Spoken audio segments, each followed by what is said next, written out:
The Autistic Voices Project, led by CASDA, was conducted in partnership with Inclusion Canada, funded under the Employment Recovery Project. The Autistic Voices Project was prompted by the need to better understand the impact of COVID-19 on employment experiences amongst autistic Canadians, specifically unique challenges faced and opportunities that may have emerged. The purpose of the Autistic Voices Project is to bring the experiences of autistic Canadians to the forefront and highlight the criticality of their employment-related experiences during COVID-19 through our lived experience testimonial videos. We hope that the experiences of autistic Canadians presented to you in the following videos will be impactful and thought-provoking. Additionally, as a disclaimer, we'd like to recognize that while we did try to obtain a diverse range of responses and participants in our project, there are other diverse voices who should be considered, including those of varying racial and cultural backgrounds, and those who are nonverbal.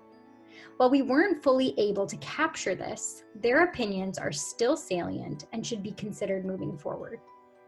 We know that the COVID-19 pandemic has altered drastically life for everyone. However, we hope that these lived experience testimonial videos will shed light upon the intensified difficulties faced by autistic Canadians and what we can do moving forward to create autism-confident workplaces in a world beyond COVID-19.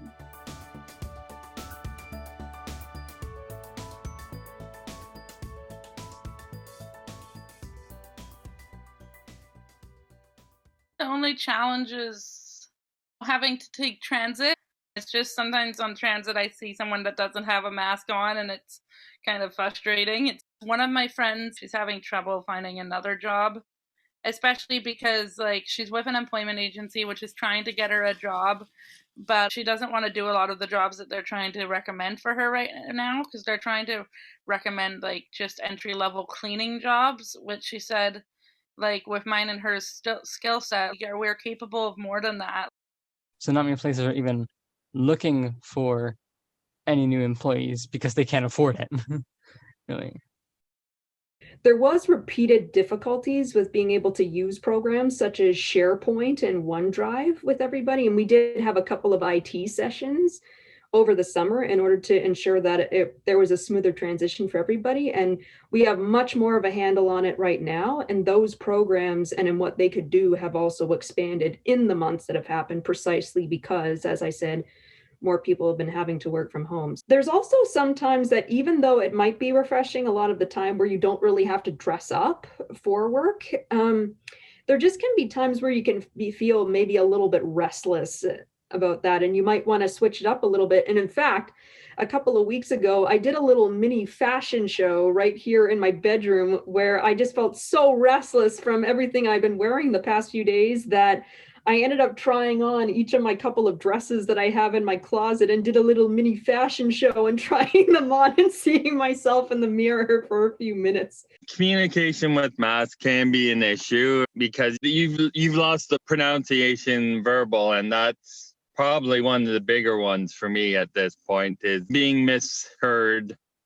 It's just so hard to get into a professional work. I can do other work, but I'm in my late 40s. I'm not going to be doing physical work for the next 20 years. The customers, well, most of them behave well. Unfortunately, some have taken COVID poorly. Some feel resentful. Some still don't even believe that the pandemic is happening, unfortunately. And some of those do get aggressive. So people are a little bit more prone to getting angry, getting frustrated, which, it's unfortunate, but I understand. Once again, people are scared. Unless you have a job that you can go into maybe not as often, it's more difficult, I would think, to find employment depending on the sector that you're employed in. People already have this idea set in stone that they just don't want to learn more about, and so that already makes it hard. And then it turns into a full-blown pandemic where everyone's having trouble looking for a job now because all of a sudden there's this virus going around, and it's so many places are closing down and then reopening and then closing again and then opening again, and it's just this big flip-flop, and that makes it even harder for everyone. And then it also makes it harder for us because we've already had this challenge where it's almost impossible to find a job. And then all of a sudden this new challenge comes in. Now it's making it harder for neurotypicals as well. So that's automatically going to make it even harder than it was before for us. Freaked out at first because it was just like, yeah, how am I going to make money? Because, so many other avenues are also now closed off because of COVID, and, everybody's scrambling to get into the few jobs that are available because so many people have lost them. Well, my challenges about it, if I had to do sanitize inside before people could grab it and wash their hands and line up outside, this is fully restricted. Présentement, je me sens pas à 100% vraiment connectée avec vous, là, malgré que vous êtes super gentil. Il y a cette barrière-là, mais peut-être que dans l'avenir, on n'aura pas le choix de s'adapter et l'être humain, il survit en s'adaptant. Alors moi, si c'est ça qu'il faut que je fasse, je vais le faire peut-être moins d'heures par semaine, d'une manière très organisée, méthodique. Mais les technologies, c'est bien sûr, c'est l'avenir. Puis, il y a bien des autistes qui pourraient travailler en télétravail d'une manière justement très loyale et ça fonctionnerait parfaitement, là. Alors, c'est ça que ça a eu comme impact. Ça a fait complètement un changement. On Zoom, because it's not in person, it's only like 5 people rather than a whole class of people, for example, 30. So then I had to learn to use a conversation voice, like the voice I'm using right now. And I also learned how to not rush through it and take my time and talk in a slow conversation voice so that my words would be easier to understand.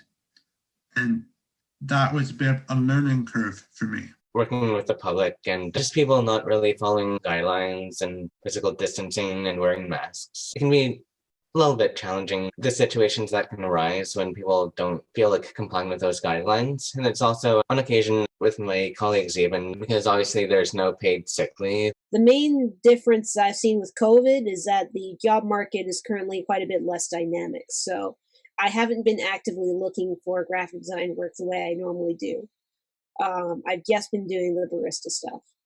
I interviewed Dorchester Arena, but I canceled due to the COVID. I just don't interview very well, so I kind of need the help on that. But I still really want to work. Having to wear that mask, I think the biggest fear is getting too close to others in the work, because most of the people that work at my workplace are elders, they're like in their 50s to their late age. I'm not sure if that's technically true, but I think that elders tend to be more at risk from the disease. I have been actively looking for jobs. I managed to get one that was kind of mediocre. It's not exciting. It's like minimum wage, not the best.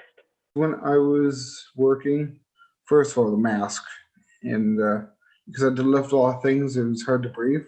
I find it's really hard to find a job that I actually like. Many places being shut down, they don't really need any more people.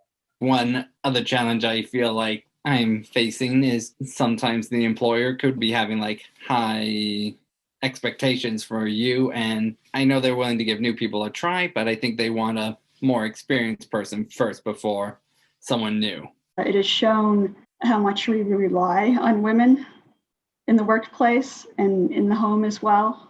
I guess it's harder. I don't know if it's for the spectrum or generally because the work and risking their lives, and also just not sure what to expect, and maybe they're not comfortable because of the risk that with being around people and industries that are not shut down in that sense. The experience of working in a retirement home during a pandemic, it was a little bit nerve-wracking. It's because at the time, the company that owns the retirement home, they seemed not to take it seriously because the word pandemic was just new to our world and no one really knew about the danger and that it poses on everyone.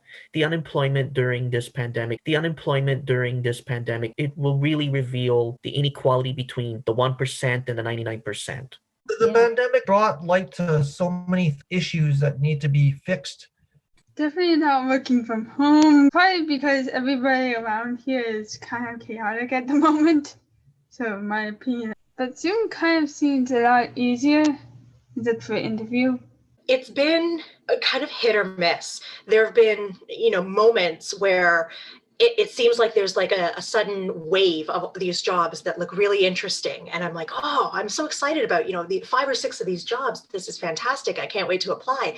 And then there will be sort of like a 6-week period where it's like dragging through and being like, I guess I could, do communications for Walmart or something like that, being like, well, that's not what I'm super passionate about, but I guess I could apply. Unsurprisingly, not being passionate about something does not really lead to getting a job somewhere. I've struggled over the years to get a job, do it from home, do it like this in our office here. As for obtaining employment, I'm pretty sure it's affecting me similarly to how it's affecting everyone, because the opportunities that are out there are much, much fewer. And in fact, for those of us on the spectrum, it's even worse, because even for a lot of entry-level positions, they want people who already have experience.